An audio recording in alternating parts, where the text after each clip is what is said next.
Well, good evening, good afternoon, good morning, wherever you are, whenever you are. We're glad you're here, right here on Crane Durham's Nothing But Truth. God loves you. He created you, and you are so worth it. Don't ever forget that. You know who I find unforgettable? Oh, that was a great segue, wasn't it? Yes, it is our guest. And how cool is this to have somebody so informed on these issues? An expert. You've seen him on Fox News. You've seen him everywhere. He is an investigative researcher for Capital Research Center, and his name is Ryan Mauro. Ryan, welcome back to Nothing But Truth. Hey, thanks so much for having me.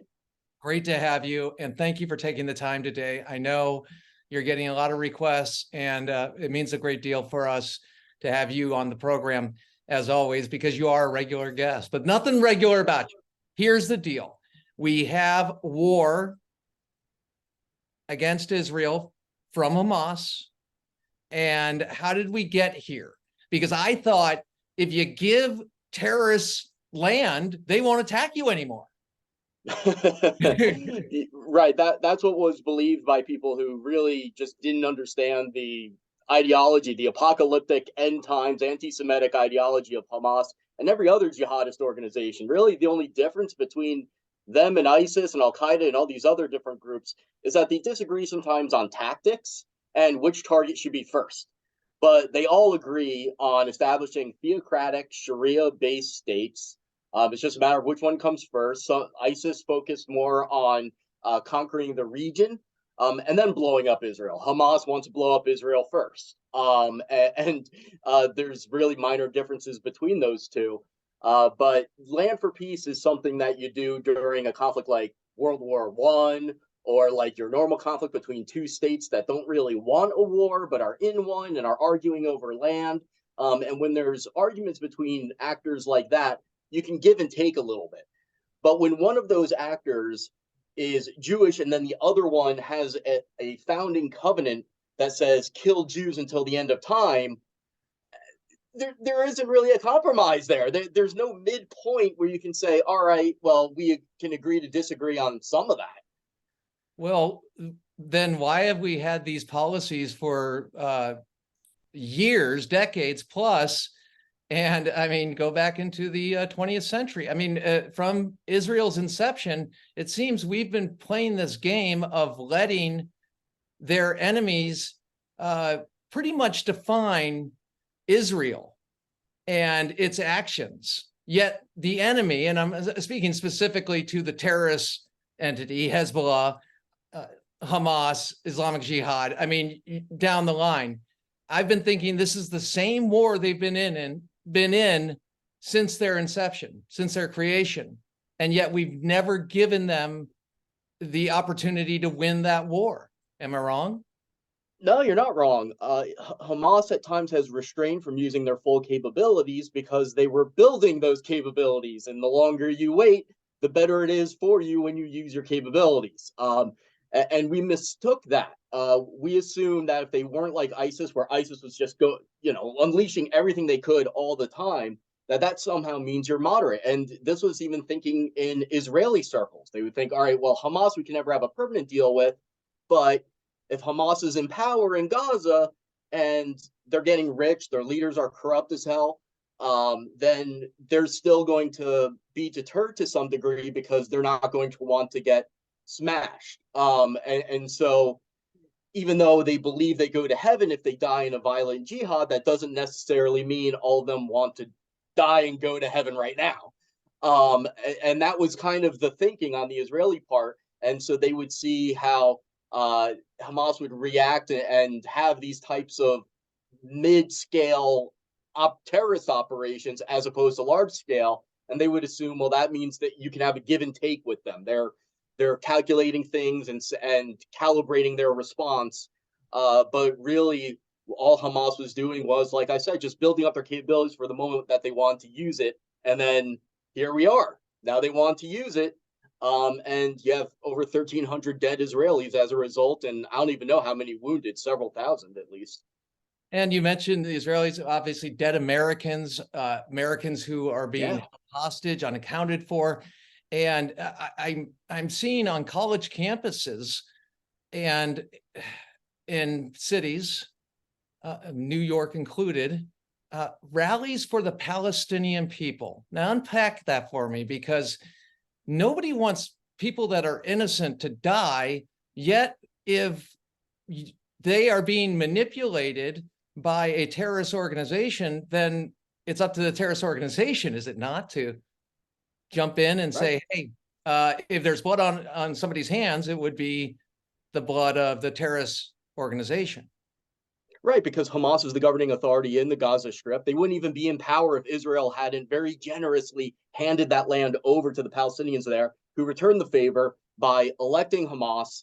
And then Hamas fully took over, kicked out Fatah, the rival Palestinian faction. One of the first things they did was massacre 500 people of a rival Palestinian faction. So that shows how pro-Palestinian they really are. And so they took it over and then immediately started firing rockets. So the responsibility is on the part of Hamas as the terrorist organization perpetrating the attacks, but also as the elected governing authority, even though it was one election, one time. The burden is on the Israelis to limit civilian casualties as much as they can, but still they have military objectives they have to complete. They have to dismantle Hamas. They have to stop the rockets that are coming in. They have to stop the kidnappers and the paragliders.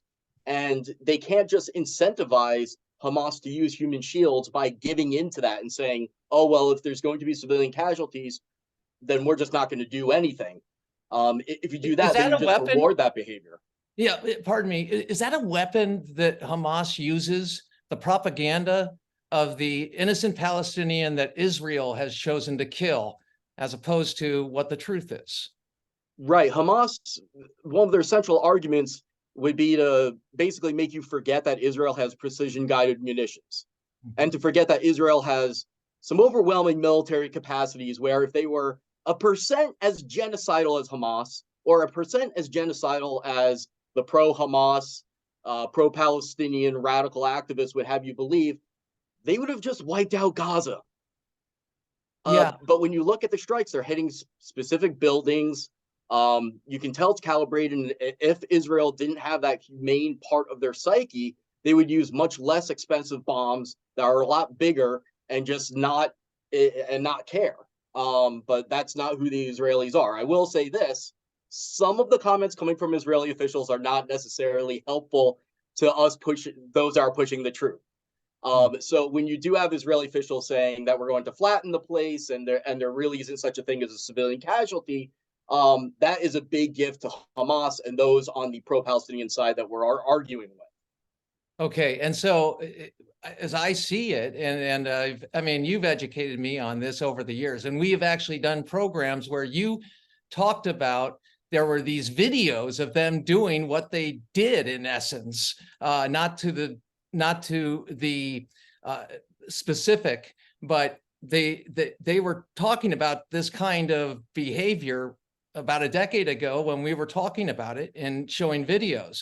So they've made their intentions known, and we understand that they build their structures on top of civilian enterprises, be they daycare centers or hospitals or anything like that.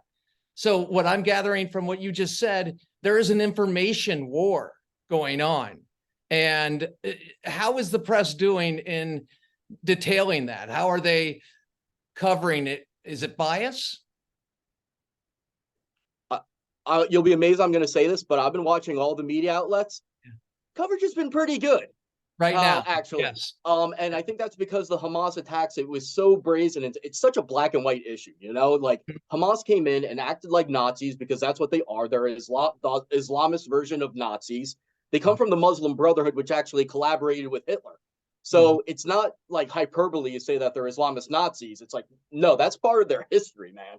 And so when they go and they engage in these genocidal acts, I think a lot of people woke up, and that included the media. Now, the media narrative is starting to switch a little bit because they have feelings, just like I do, for people in Gaza. Now, keep in mind, we obviously care for those who don't support Hamas, but based on recent polls, or the most recent poll available, about 75% of the adults in Gaza support Palestinian Islamic Jihad and Lion's Den, two terrorist groups that have participated in the latest wave of attacks.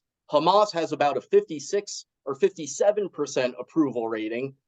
So a strong majority of the Palestinian adults in Gaza support these terrorist organizations. But that still leaves that 25% that you feel awful for. And then, of course, the kids. But so the media is going to have that level of sympathy. But I think the media has done a good job so far of saying, like, look, it's not a massacre where they're just blowing up an entire city block because there's a lot of people there. They're bombing targets and that are specific terror targets. Hamas puts military headquarters in hospitals underneath them. And then, of course, there's debate about when do you strike those targets, because you do know there's going to be civilian casualties, and how do you calibrate all that? But it has been, I think, a nuanced conversation. Now, if you look at people on the pro-Hamas side, I mean, they would say the media is entirely Zionist run and it's a Zionist propaganda machine, but that's because that side is so twisted that they're starting to cast doubt on whether Hamas even attacked civilians or killed babies, which we know they did. But they come from their own echo chamber that is so strict and so insane that they actually question whether Hamas engaged in terrorist activities. And they have had international organizations over the years become apologists for their behavior. And so that's a huge part of this. And as you said, it's black and white. So what are we seeing on college campuses? Because it makes my blood boil.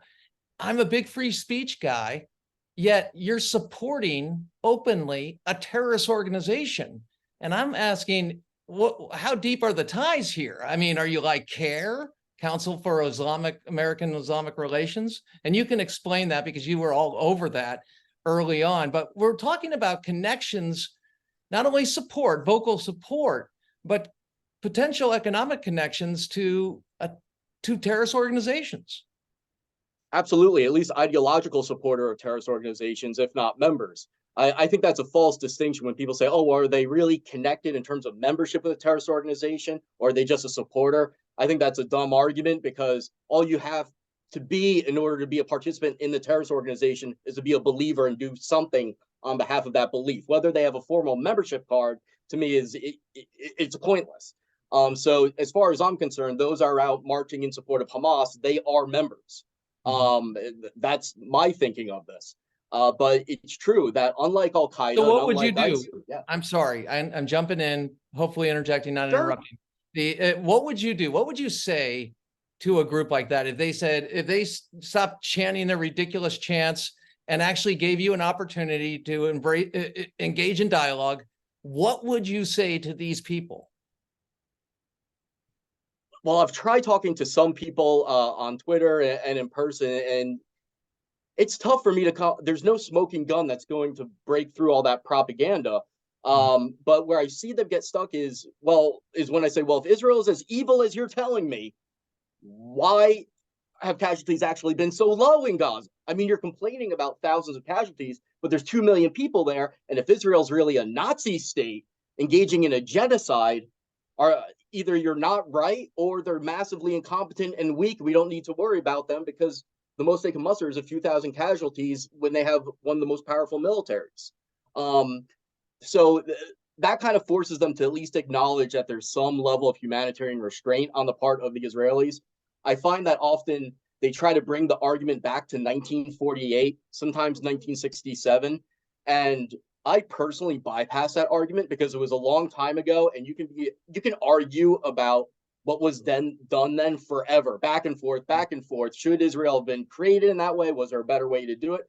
But the reality is, right now, you have like 10 million Jews living in Israel. It exists. It's not going anywhere unless you annihilate it. So those historical arguments to me have less relevance than to the humanitarian argument of these people are there. What do we come up with in order to have as minimal violence on both sides as possible? And once you get to that position, people, I think, are more likely to understand, look, there was a ceasefire. Hamas broke it. And by the way, over half of the Palestinian adults in Gaza Strip, even though they support Hamas, over half opposed violating the ceasefire. So there might be some room there for a little bit of a backlash against Hamas for doing this within Gaza. As for the protests themselves, I know I'm kind of rambling on. There No, seems no, to be no, no. two. This is informative. Go ahead. Okay, yeah, there's two groups of people. One, the overwhelming majority of them, which is strictly pro Hamas. They have the paraglider logos on their backpacks. I don't really know how you address them. It's tough. Yeah. But then there's other people who are there just because they think Israeli responses are unjustified because to them they're the occupier. Israel's is the big dog, and the Palestinians are the little guy that you stick up for.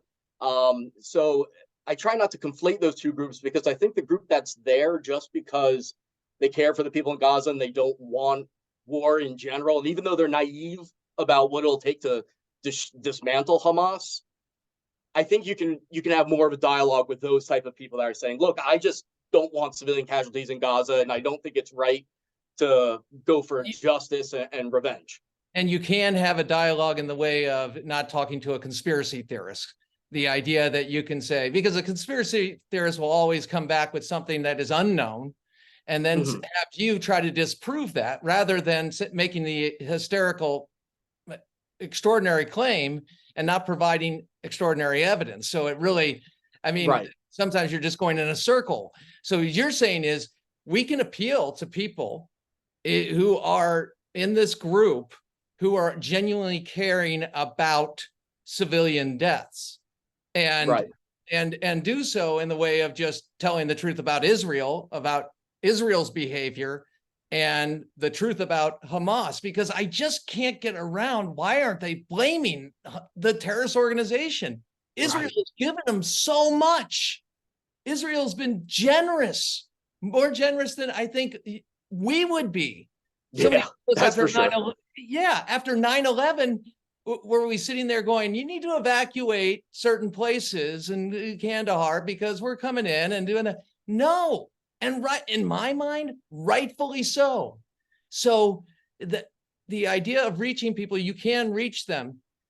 How is it that we could get to that debate and discussion and separate those two groups? I think when you open up a conversation, the first thing you have to determine is whether this person is really pro Hamas or are they merely pro Palestinian? And then as a byproduct, they kind of are wishy-washy on the Hamas issue. Because the people that support Hamas, like to think everyone's reachable. No. I don't think they are. I don't think that a dialogue is going to go anywhere. I don't think it's worth the time investment. You just have to hope that they mature as they get older, and slowly that propaganda just chips away as they develop critical thinking skills, as they get life experience, and that it changes.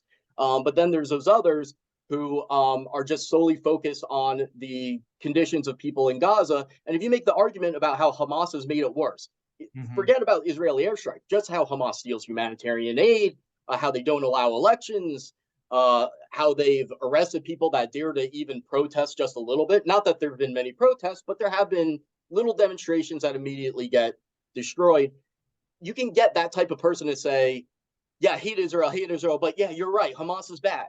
And as long as you get to the Hamas is part of the equation, there's a more substantive conversation that I think can take place. I think you can make such a pro-Palestinian argument against Hamas that you can have some alignment there. And you're cutting through the bunnies to the BS, so to speak. I mean, you're cutting through a lot of that.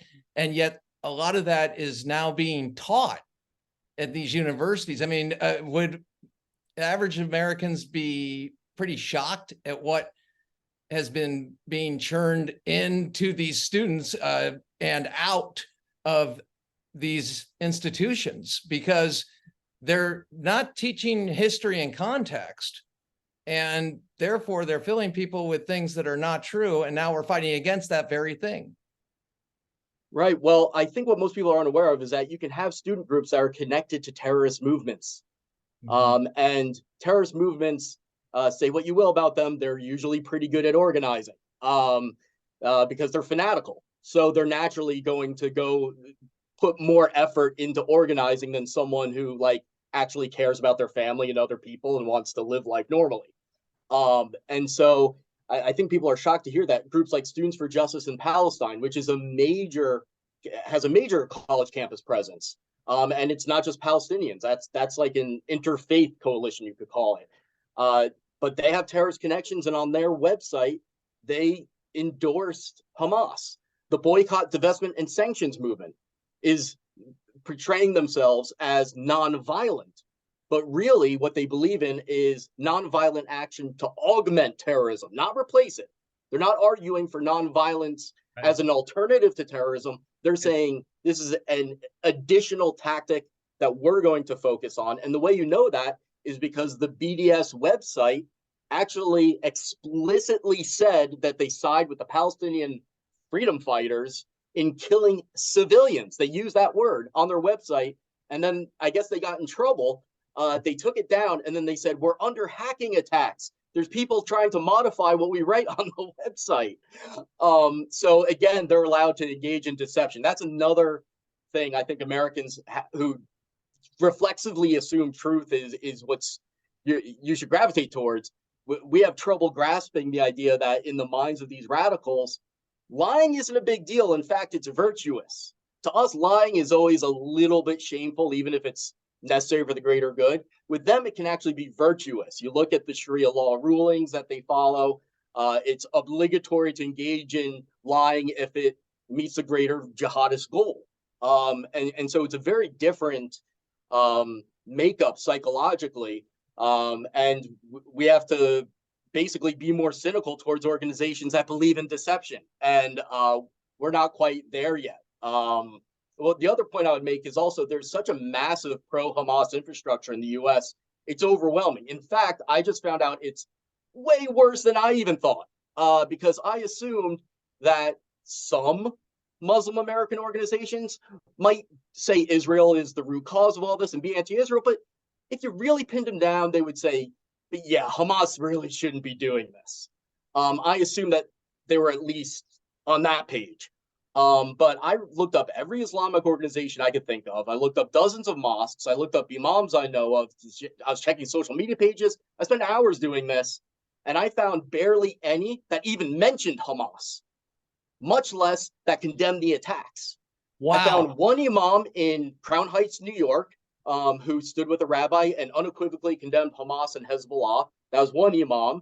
There's Zuhdi Jasser's organization, the American Islamic Forum for Democracy, which is small. It's not a mainstream organization, but they're pro-Israel.